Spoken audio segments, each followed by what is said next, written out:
Everything should be going. Let's see.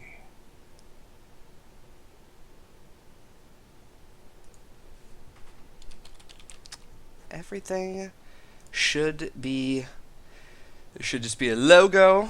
I see that. Perfect. All right. And you're probably going to hear a horrible echo unless you mute yourself if you're Yeah, that watching was it. that was one of my concerns. Yeah, no, I muted myself just to make sure. Beautiful. All right. So, ladies and gentlemen, I apologize for our lateness. We're about 12, 13 minutes late. Someone decided it was an opportune time to slam into our power line here. So, hopefully no one is hurt. We're all good. But Nick is here. Nick is present. Mr. Nick Branstator of 10 by 10 Room. How are you, Hello. sir? Well, we've got a lot to discuss. There is a whole load of Conclave to be speaking about. Matter of fact, I've got my screen loaded up here, so let's transfer over. And whoop! So, for the folks at home, for people who might not know a bit about Conclave, or maybe they have no idea what it is. Matter of fact, if you Google Conclave, the Pope comes up. Yeah, that was pretty fun when they were in the middle of the conclave, and we actually got a number of people who were joining our Facebook page who thought, I think, that they were going to be involved in papal politics rather than in fantasy role playing. So I'm hoping at some point we can introduce, like, have a quest in here somewhere where the white smoke goes up, or there's a cardinal or something like that. So why don't you just go ahead and introduce Conclave? What was it that you guys were trying to do exactly with something like this? Sure. So with Conclave, what we wanted to do was to kind of replicate the fantasy role playing experience that we'd enjoyed when we were younger, basically, of sitting around a kitchen table, going out on wild adventures, and just enjoying the mix of story and tactics um, The good old days. yeah, that's right. And socializing that kind of came with all of those things. And we saw Derek and I. There are two of us who were involved in creating Conclave primarily. Looked at what we had learned as web developers. We both had been involved with the web for way too long, actually, and said, there's this real opportunity to use the web as a place where people could play a game like this and could play wherever they are, play whenever they want to, play on whatever device they want to play, and kind of have that tabletop experience, or have some of the same experience they might have had if they were, CRPG players, whether they were really old school Wizardry Ultima stuff, or Oh up to date man. with Dragon Age. So, so basically, just wanted to have a game where you could have all those rich experiences. You could play solo, but you could play cooperatively, and you could play cooperatively either with people who were online and playing at the same time as you, or were playing, in different time zones, different parts of the world, and not having to kind of schedule this time that they were going to sit down and play a game like this. But more of that will become apparent as we do some playing. Oh, definitely. Yeah. It's funny because going through the motions since your Kickstarter last end of September, I believe it was. That's right. This game has gone through some huge changes. I'm glad that's apparent.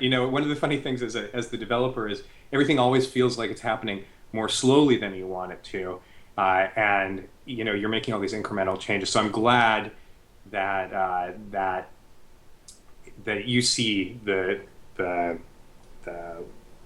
I guess it really is a pretty monumental shift in the game at this point. In fact, The as I was evolution. well, yeah, as I was coming into this conversation, I sat down and said, I'm just going to sit down and make a list for myself of the things that have changed since the Kickstarter happened, and it was a really long list, and so that made me happy. So I'm happy to hear that it feels big to you too.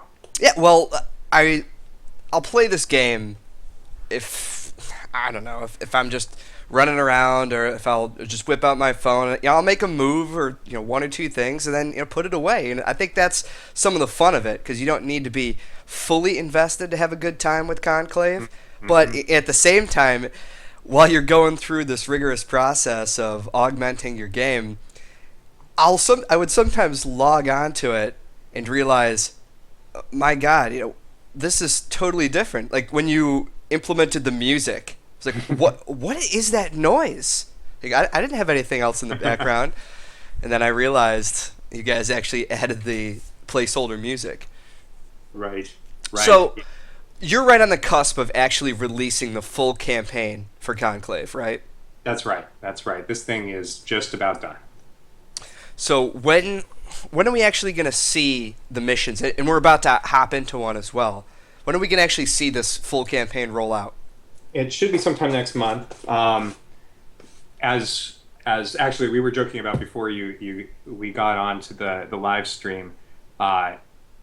Computer game development is endlessly frustrating with respect to like actually being able to plot out a schedule and know that you're going to stick to it. So I don't want to go in here and give you a promise on a date, but signs portend that it will be next month. There's very little something dire would have to happen, I think, for that not to be true. Well, I'm looking forward to it. So before we talk more semantics and how specific things work in Conclave, no one has any idea how this game actually plays. So why don't we go ahead and jump into a mission? As you can see, I've got 3 dudes available. Do you see lots of Mizor beacons? Um, Actually, not really. It's interesting to see what kinds of race and archetype combos people favor. And one of the things that I enjoy, just this is getting a little bit geeky about the design side of things, but one of the things I enjoy is seeing how people who are new to the game will kind of unsurprisingly glom onto, a race archetype where it's kind of obvious that the race has some sort of bonus that sort of fits with what you think the archetype is supposed to do. But as people play for a while and they start to uncover some of the customization, some of the character customization that you can do as you level up, they start realizing, oh, wait a second, actually you can do some really cool things if you do this weird race archetype combo that I hadn't thought about. Now I want to start over and play that. So what do you enjoy about the Mesoir Beacon? I'm curious. Well, that was actually the first character. As soon as you guys had launched your Kickstarter, I went ahead and just made the guy, and I liked the way it looked. And I've always been sort of the stealthy but team player oriented guy, and the innate traits they had, active camouflage.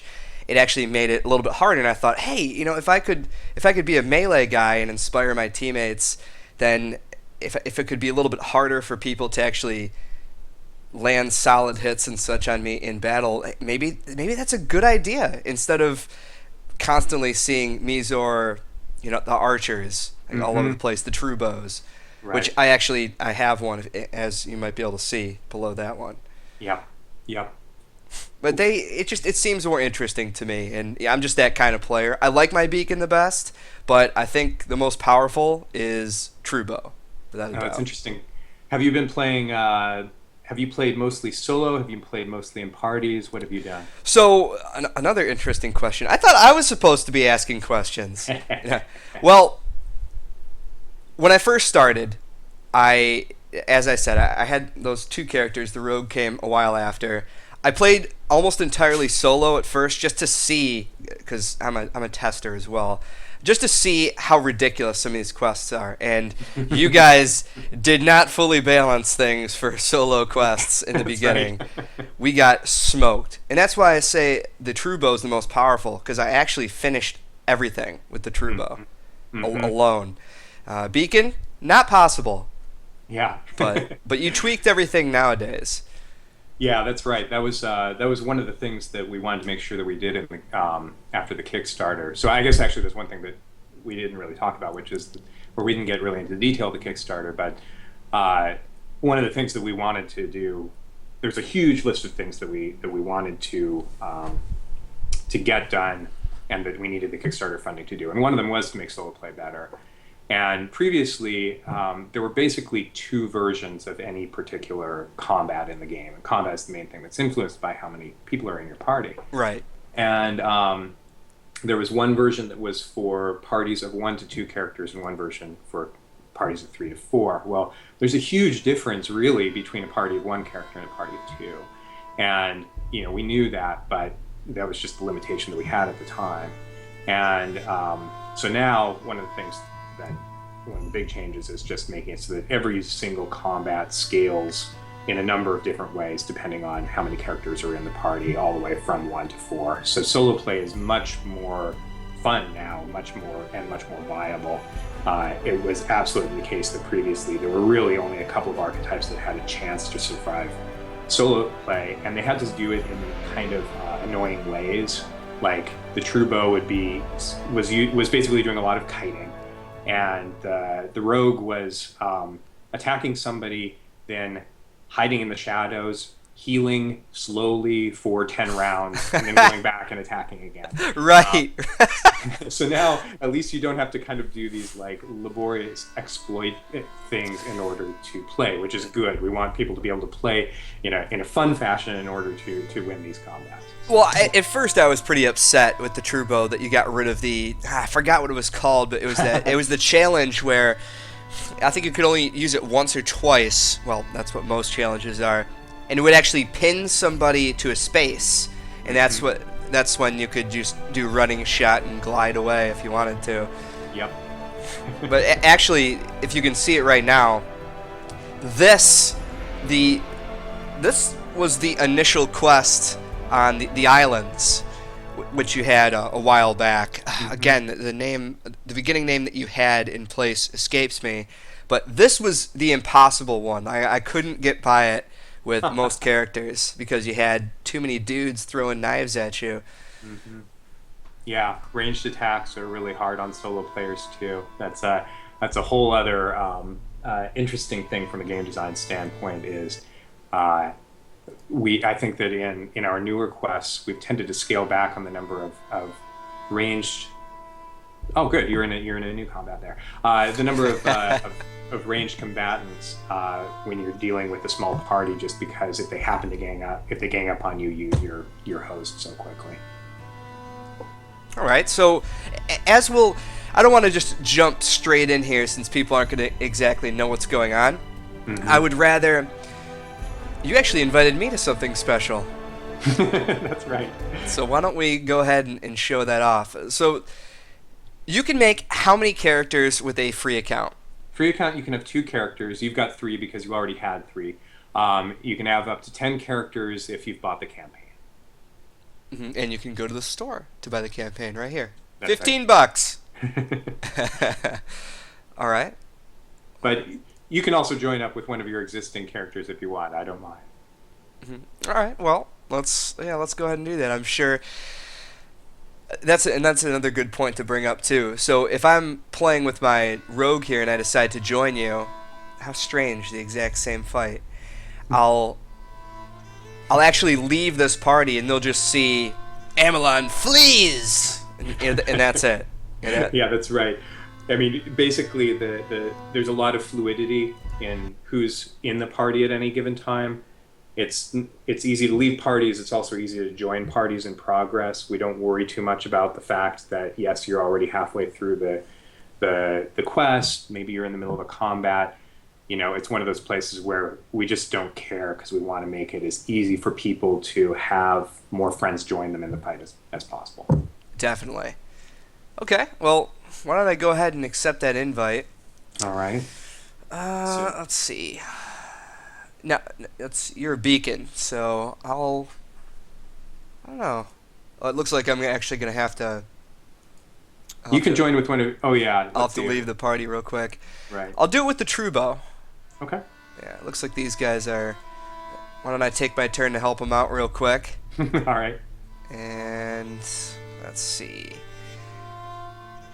Yeah, that'll work out. I've got my inner focus all set up, but I'm not close enough for the quick shot, unfortunately. So we'll go ahead and dash in. All right. around the fire. Like, normally when someone like those ash screws are close by, they make fire, or I know some of the rune casters can lay fire down as well. But you got to make sure, to you people watching, you have to click everything just so you can see. So this is a mundane threat. So these flames burn hot, just to let you know, fire kills. Alright, so let's see. That ash screw is going to be nasty, but I'm going to probably just end up taking out this guy, so I don't have to worry about it. Little 8 damage, and because of the bow that I have, extra 4 fire damage, which I still think is the best. Yeah, you found that combo. That's a good one. Yeah, it is. So he'll be dead. Unfortunately, I didn't make him bleed. But that was a parting gift. Oh, let's see. Let's go ahead and leave. Just click on your character, yeah. And that's it.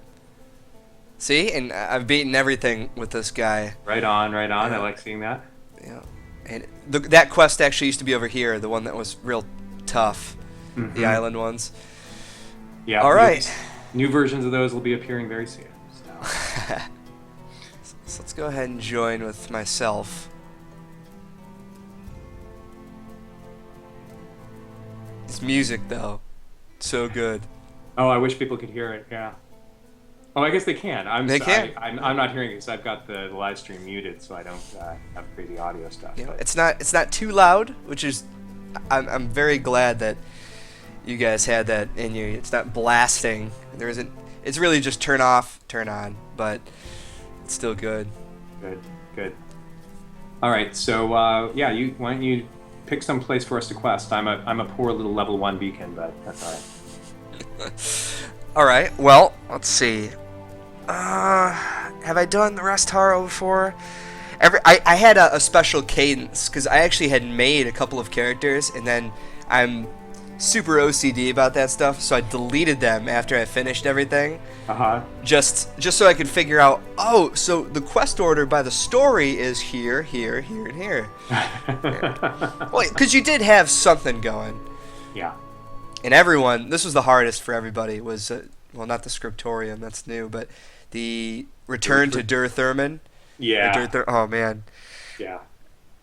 Yeah. The spamming of fear and the amount of damage that was being outlaid. Yeah, that was intentionally a dramatic conclusion. Well, it says this one's going to be really... that's Ash and Ember, though. We just went there. Why don't we do that? Why don't we do the scriptorium? Right. Sounds good. Oh, yeah, so this is a good opportunity to... The composer from Mass Effect, Sam Hulick, I believe that's how you spell or say his last name, has decided that it was a good idea to make the soundtrack for Bastion. What did you do to convince him to do that? I mean, come on. Well, it was as simple as writing him, basically. I mean, and I guess it was. I mean, from what Sam had said to us, it was that he also just. He checked out the game and he enjoyed playing it, so he looked and said, hey, this is something that I really enjoy participating in. And it's been great, honestly. I mean, not only has he produced a killer soundtrack and one that's been doing really well. A lot of people have been just going in and buying it on its own, but it's also just been a great experience working with him. He's super enthusiastic about Conclave. Loves talking about it, loves showing it off, and he was just really easy to work with in coming up with the soundtrack. We just kind of talked to him about the kinds of moods that we were trying to convey, some of the ideas that we had for instrumentation, and he really just ran with it. And yeah, you can hear the results. Yeah, it's fantastic. So here's the prologue to the beginning of a quest. In between those board pieces that you saw before on my previous quests, you guys actually want to get people involved. You brought up D&D, and one of the best parts of that universe is becoming entranced and involved in anything that you're doing. Yeah. Yeah. I mean, one of the things that we just really care about is making the world feel deep, having there be richness to the lore of the game. And that comes out in more obvious ways, like the written narratives that you see in places like this. But the it's also things like the quest map, the fact that the races in the game are entirely new ones. We're not trying to borrow from other from kind of established fantasy tropes, and just little details like making sure there are meaningful descriptions of all of the abilities in the game, of all the distinctions that you can earn, things like that. So we hope it all adds up to feeling like you really are someplace else. The high fantasy stereotypes, I think, are apparent no matter what you're creating. I mean, you've got some pretty requisite material in here. We're talking to High Chantress Shvan. I mean, that's pretty good. Thank you. Yeah. I mean, it's down to funny little details like all of the names in the game are derived from some work that Derek did very early on in coming up with kind of what would be the word? It's not an etymology exactly, but sitting down and really thinking about what are the kind of core sounds that each of that are associated with the languages of each of the races, and what does that imply for the kinds of names that they give one another. So Nick's names sound different from Mezzoar names, for example. I still think the Knicks names, or I'm sorry, just Knicks, I think they couple together with the rogue best, just because of Audacity, being able to get that skill back. yeah. It's and you're getting the agility bonus, which is nice for rogues as well. So there's a rustling in the shadows, and these are actually new. You put these in not too long ago, but we're dealing with Strix. Mm-hmm. I hate these things. Yep. So while you're taking your turn here, you guys you do a great job at indicating everything that's happening on screen. Like right now, we start the fight, and you're actually in a pincer attack. So as you can see, well, actually, right there. If you're flanked and vulnerable, you have a description, and it's easy to get to anything. If you're unsure of what it is, or if someone does a move and you have no idea what it is or an answer for it, it's right here. It's all at your fingertips. Yeah, and one of the things that we've tried to make sure of also is that those things work well whether you're sitting on a desktop, you're on a desktop device, or whether you're on your mobile. So, in a lot of cases, normally a game would rely on mouse overs for that kind of information. But we have people click instead because if you're on a touch screen, there is no mouse. There's no mouse over to be had. So we wanted kind of one consistent experience that made sure that, all of that information was quite literally at your fingertips insofar as you're using your fingertip to access it. And when you're vulnerable like this, it is affected against enemies that you encounter.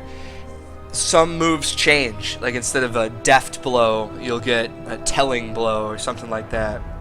Right. There's and that depends on the archetype too. There are some archetypes that take advantage of these things more than others. Unsurprisingly, a rogue cares a lot about taking advantage of a vulnerable enemy. All right, so why don't we take our turns here? Okay. So an important thing while you're taking your turn, in Conclave, you can take the people in the party can take their turns in any order they want. I could be going first. And the reason that we do that is it doesn't really it doesn't matter as much when we're doing real-time play. But Conclave is designed to work even if you've got one person who's playing in the middle of the night, another person who's playing at lunch. It's a game that functions just as well asynchronously.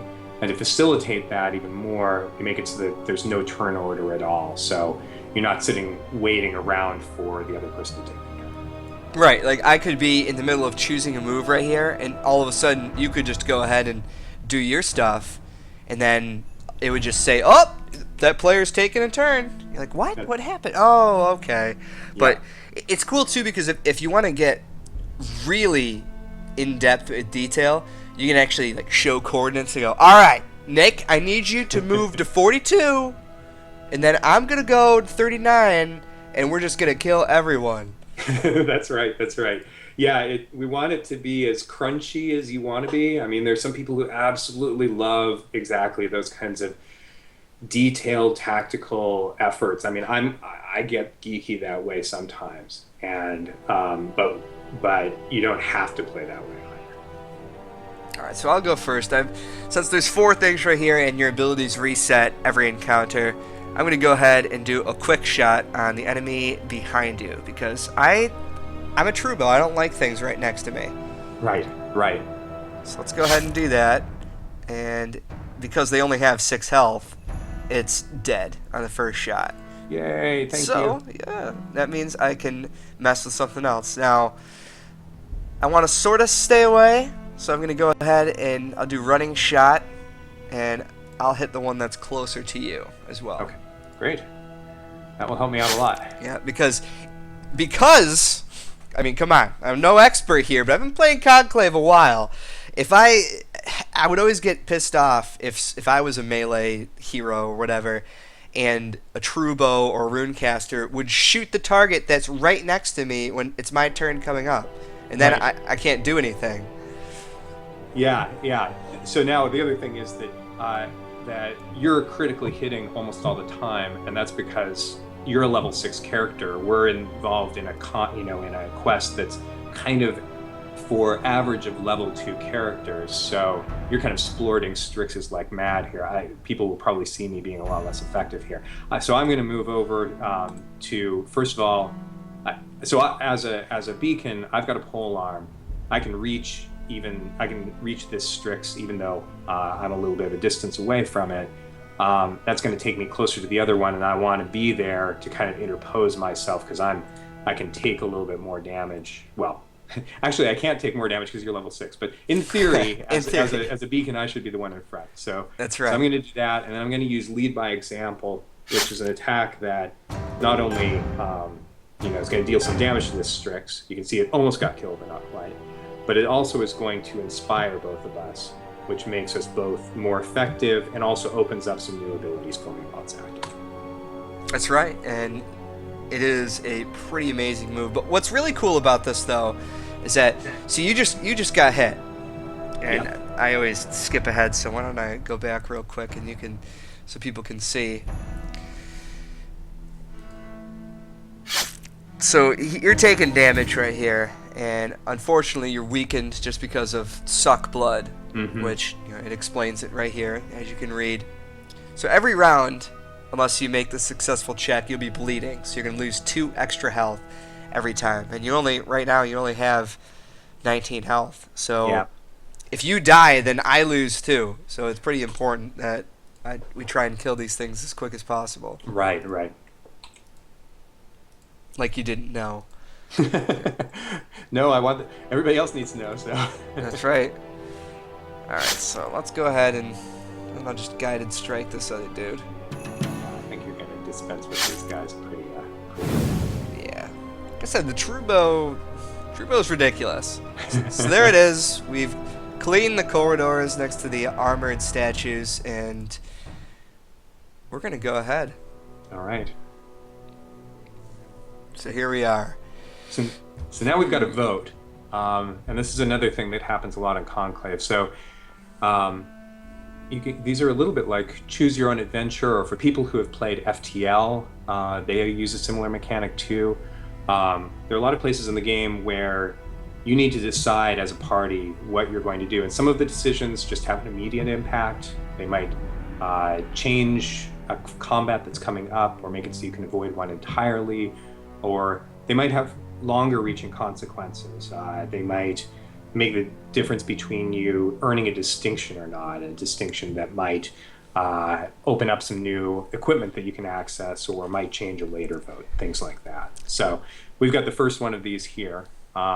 And basically it's a majority wins sort of thing. When you've got a 2-person party, that it's really about who casts the first vote, kind of in keeping with our general theory that we want to keep things moving. So That's right. Well, it is a shadowy figure. We're going to have to pursue him. all right, We've got to go. Okay.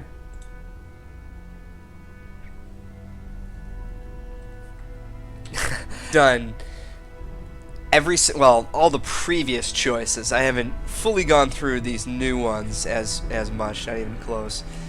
And there were some choices before that it wouldn't really present that different of a scenario, but it still would be different no matter what.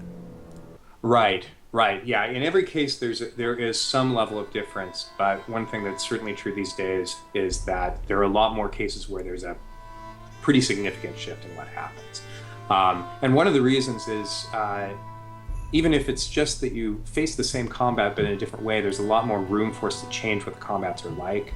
So we could come in now and there could be a surprise round, or you could come in and your foes are damaged because you managed to dump a trap on them, or the party could be spread out all over the place because you fell down a chute or something like that. So yeah, there's a lot more room for there to be really significant consequences to whatever decisions you make. Yeah, I've been seeing that too. I think one of the earlier quests. As a matter of fact, I think the one that I was on before we started this one, you could fight an extra ash crew, which is not a great thing. Right. So I went ahead and I did an inner focus, which is one of my challenge moves. I can only use it twice, but true bows are all about those. And if you use it, isn't it based on, what is it? It's based on your insight, right? How long that inner focus can actually last? Yeah, exactly. Each one of those conditions or buffs, the positive ones, they last longer. If you have a certain trait that's higher, there's a better chance it's going to last longer at least. And with the negative ones, like being staggered or poisoned or whatever, there's a trait that you're constantly checking to get rid of the bad condition. So, for example, I got staggered because one of these gaunts used the sudden void ability against me and sucked all the air out of my lungs, and I'm staggering around. And so, if I were a character that had lots of fortitude, I'd throw that off pretty quickly. I have a slightly above average fortitude as a beacon, but it'll probably take me a couple of turns before that goes away on its own. That's right. Now, I had a pretty great hit against that gaunt in the corner, because it would be a while until you actually got there. So I got a critical hit on it, which means that he's bleeding, and he only has 2 health. So next round, he'll actually be dead, and you'll go ahead and take care of this number 1 dude. That's exactly right. Yeah, and thankfully, because of the choice we made, these gaunts were not so prepared for us, and they don't have traps set up. The other version of this, we'd be having to deal with some hidden void hexes, which could be problematic. But thankfully, we don't have those. It really could be. Let's see. Oh wow, so it's actually a challenge ability. So these guys are spamming it like little bastards. All right. Yeah, I opted to get dash with the archer just for escaping situations and for kiting, of course. Yeah, that's a great ability. I think actually a great example of the kinds of abilities that I think that as you get used to playing the game and you start seeing the combinations that are possible, you get people who will, even have a vanguard, which is not normally an agile character, who will realize, what, it's actually worth me taking a race that's more agile or putting a point into agility when I reach a higher level, just so I can unlock dash and right. do these cool things. Now I went ahead and I used another challenge ability, gut shot, which really it makes them staggered. So you should do some more damage against this guy, hopefully. Sounds good to me. All right, so I'll take a defensive posture here in case he does something bad to me. And actually, I'll just push him back a square, too. Oh, yeah, he used draining touch. What a jerk. Alright,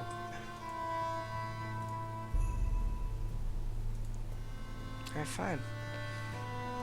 This guy wants to be...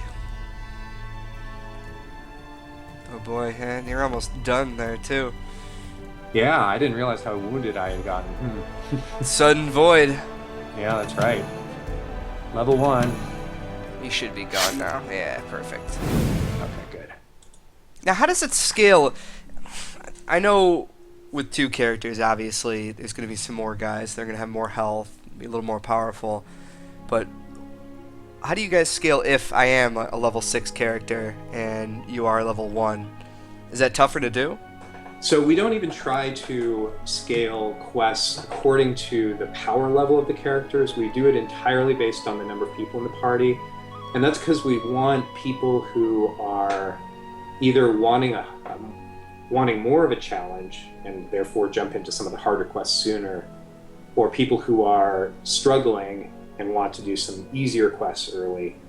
We want them to have those options. If everything auto scales according to how powerful you are, then we may not hit the spot that people actually want difficulty-wise. So it's really just, we look at the number of people in the party and we say, okay, based on that, here's how many combatants there should be, here's where they should be also. And in some cases, we're going to tweak the level of the foe that you're fighting also. So in some cases, you know, a 4-person party is just facing a whole lot more foes. But in other cases, they're facing, you know, only a barely different number of foes, or even the same number of foes. It's just that those foes have had their level really amped up. And it just depends on the combat. Yeah, like one of the nightmare ones from before your update there, where the cultist leader would shoot out his one challenge, and the secret, which I would always try to tell people, is wait one turn, don't move. He'll blow his nightmare thing, and then you're fine. Because if you got hit by it, it was over. Yeah, it was definitely a lot harder if you let him, you know, blast everybody all at once. All right, so we're pulling open this door. Oh man. Have you been here yet? No, this is new to me. Okay. All right. Well, you faced this kind of foe before. Yes. But just not in this situation. So we do not. Now that's new. I haven't seen Inferno before. Just flames. Yep. So I'm just gonna assume that does a lot more. Yep. Great. Alright, so the first comma is on the Inferno. Fantastic. Well, I'm not going to let these little skeleton men do anything dumb. So let's do a running shot. Let's get him. Of course, since I have a fire bow, it's probably not going to do any damage. Right. So I'm just doing 5 right now. Ugh. Not what you're used to, right? Nope, not for the most part.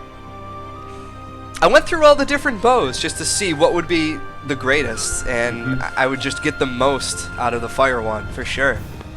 Well, as you adventure now, you'll start finding bows as treasure, too, so you may find some new options for yourself. Yeah, I'm hoping that we actually get a little bit of treasure here so we can show that off and talk about it. Let's see. Yeah, because treasure is one of the things that was not in the game before the Kickstarter, which kind of might sound kind of funny, you know, that we actually made this game without, you know, the obvious thing of treasure. But originally, there was still kind of a store option, though. In Conclave, rather than purchasing with gold, you're essentially trading on the renown that you've built up, the reputation, to be able to access more and more powerful equipment from the Conclave's own weapon stores. But in addition to those now, you can also find the occasional treasure. Yeah. It is really neat, because that was one thing I thought when the beta initially launched, it was missing, because you just have to build up your renown, and then you could purchase some stuff, and yeah, that was about it. But now you've got more of a random chance to actually get some stuff, which adds to replayability. Right, exactly. And, you know, we all know and love, there's just something immensely fun inherently about, you know, scratching that lottery ticket and seeing, oh, what did I get this time? Well, so these guys just got ballsy for some reason. So I'm going to go ahead and kill this guy. Thank you. And then we'll go ahead and we'll shoot this guy in the gut, even though it probably shouldn't do anything. It will. Alright. Yeah, So he's and you all can yours. see that he did. Yeah, so he can be staggered. There are certain things you can't do to unliving folks like this, but you can still stagger them at least. Yes. All right, so let's see. I think I'm gonna heal myself a little bit. So as a beacon, I can kind of rally myself and others. So I'm gonna do a little bit of that here because it's probably unnecessary because again, you're powerful enough to run through things pretty quickly, but Yeah, let's not for take the a most chance. part. All right, so now we're both inspired as well because I did the lead by example.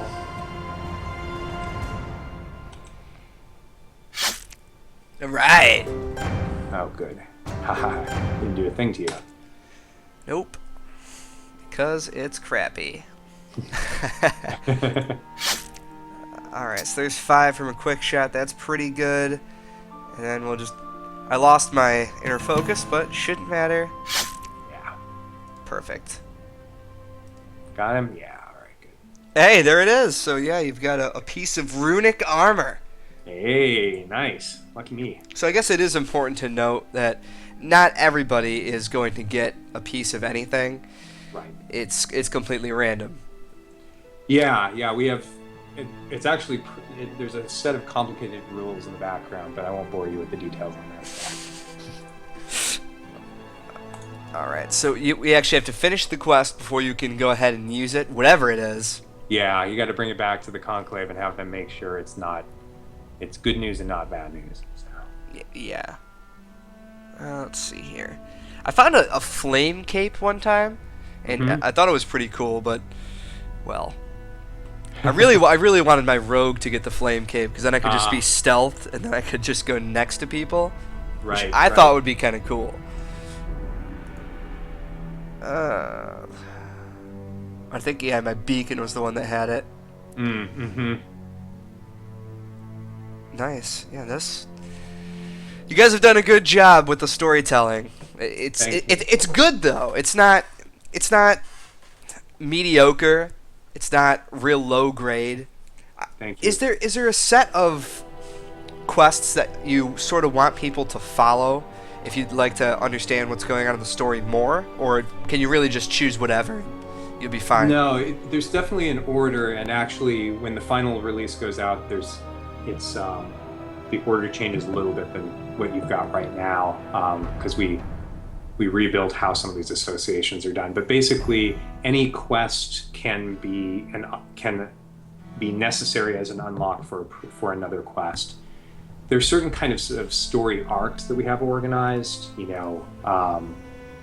There's a sequence of the first few quests where you're really getting kind of introduced to what the Conclave is and what's basically going wrong, and where you kind of do some key things that establish your capabilities within the Conclave. This quest right now is actually important for attuning you to a magical horn that's important for interacting with the dreaming, which comes up more and more as the plot of the game unfolds. So there are story reasons why we have mostly story reasons why we have some quests as prerequisites for others. They also definitely generally follow a certain power curve. Alright, so let's take these guys down. All right. Gaunts. How long does it take for you to... It's Derek that draws these, right? No, so the tokens themselves, like the gaunt here in the center, he was done by a guy by the name of James Hazlitt. He goes by Devon Knight when he's doing artwork. Okay. He's been the guy who's done almost all of the token artwork for us from the beginning. The backgrounds on the tokens are something that I do. We use a few different backgrounds now to both to add a little bit more flavor and also to establish kind of the origins of that particular kind of foe. Like these guys have this different background that marks that they are users of hex magic, which is a kind of corrupted version of rune casting. I do the map art. So like the background here that we're playing on, that's something that I put together. Pretty interesting. And here I've gotten distracted by talking, so give me a moment.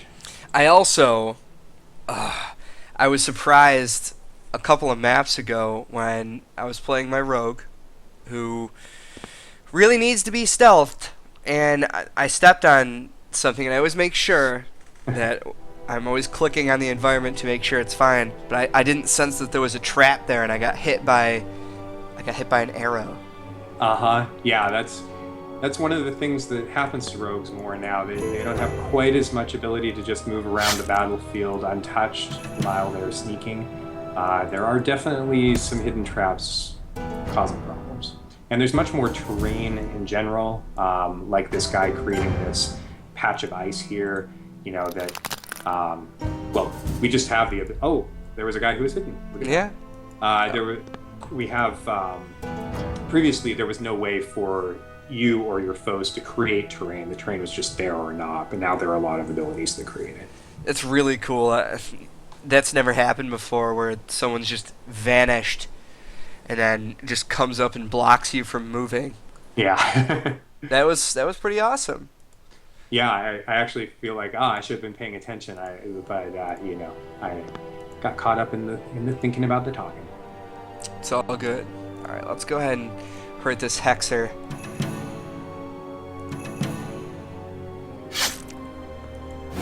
Man, you're not looking good with being staggered and off balance. Yeah, I might have to back off here and recover a bit. I don't know. No, it looks like you're gonna be just fine. All right, let's see. Yeah, I'll invigorate myself. That will definitely help. Not necessary. Oh, you've got it all covered? Well, we ended the turn and they didn't really do too much, so I got to attack twice, and they were in range of the quick shot. It's good to be hanging out with the level 6 crew, though. So that's something else. When I actually finished the original set, I kept on doing stuff, and I got within one quest of becoming level 6. And then when the new ones came out, I immediately went through everything. But almost every team that I join up with, no one else is level 6. Was there like some kind of glitch, or can you actually get to level 6? You can, yeah. I have to remember exactly what it is, whether you have to, whether it's precisely defeating every single quest that gets you just barely to level 6. I think that's how it is right now. So it may be just that you were seeing people who were 1 or 2 quests short of that. There shouldn't be any problem with that. I think you just had kind of funny luck, probably. Yeah, more than likely. So while we just finished that quest and we got the horn, which when you die you actually blow into it and then it sends you back. Yeah, yeah, I definitely want to know more about this stuff. This is your vault of arms of the store of Conclave, and you've got a lot of stuff in here. And there's much more now. Like as you go through the quests and earn certain distinctions, you'll have more options open up here. I don't think you have any of those yet, but you can do things like find materials that will let the Conclave build new things that they couldn't before, or forge relationships with the Wilderkin, and then they'll supply you with some new things that you can use. So there's that whole aspect, plus any treasure that you find. Man, see, here's the sight bow, and you haven't gotten any boots or amulets or anything like that. Yeah, and that stuff is all out there now. Right. I don't really play with the archer that much, just because as much as I enjoy it, I always thought that he was just so powerful. I really like my beacon. Long thrust is the best. It really is great. And then of course you can heal, which it's the only class that you have in the game right now that can actually do that. Yeah. Though there is equipment that will let you do it now. You can go ahead and get a utility like a poultice or something like that you can use once or twice, but a beacon is definitely the best way to get healing. It's intentionally a kind of low healing game. No. Yes. Matter of fact, why don't I go ahead and return the Alchemist's Cuirass, and I don't like to be overburdened with the Archer.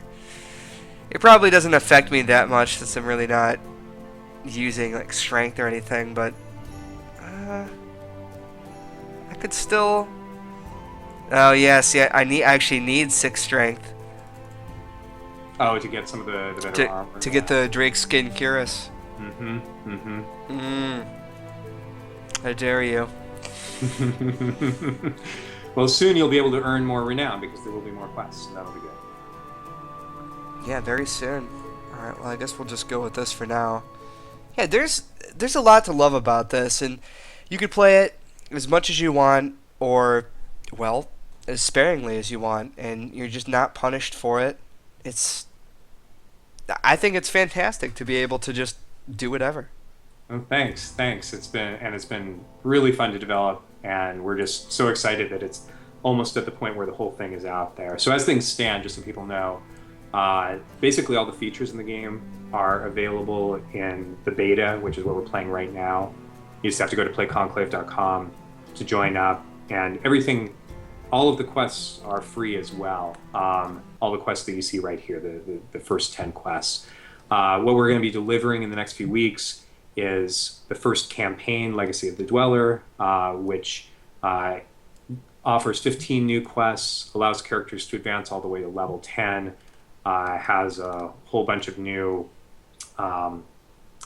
just a bunch of new situations that you face, really expands the story, offers some new